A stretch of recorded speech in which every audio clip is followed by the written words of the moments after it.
द्वितीय व्रत कथा। एक समय की बात है, महाभारत काल में राजा जीमूतवाहन नामक एक महान दानी और धर्मात्मा राजा थे। ये नागवंश में उत्पन्न हुए थे और अपने पिता के साथ राजगद्दी संभाली थी। राजा जीमूतवाहन ने दान, पुण्य, सेवा और धर्म में अपना जीवन लगा दिया था।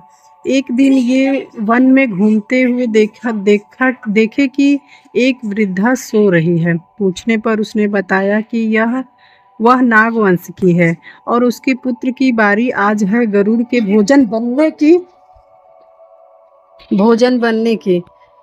गरुड़ प्रतिदिन एक नाग को खा जाता था। आज उसका पुत्र उस भक्ष का भागी है। यह सुनकर जीमूतवाहन का हृदय द्रवित हो गया। उन्होंने उस नागपुत्र को बचाने का संकल्प लिया। उन्होंने वृद्धा को समझाकर उसके पुत्र को घर भेज दिया और स्वयं उसके स्थान पर गरुड़ की प्रतीक्षा करने लगी। जब गरुड़ आया तो उसने सोचा कि यह वही नाग है और राजा जीमूतवाहन को अपने पंजों में पकड़कर ले चला। कुछ दूर जाने पर जब उसका आवरण हट गया तब गरुड़ को पता चला कि यह नाग नहीं बल्कि कोई और है और उसने पूछा, तुम कौन हो? नाग क्यों नहीं हो? जीमूतवाहन ने सारा वृतांत सुनाया और कहा, मैंने स्वयं को बलिदान कर दिया है ताकि एक माँ का पुत्र जीवित रह सके।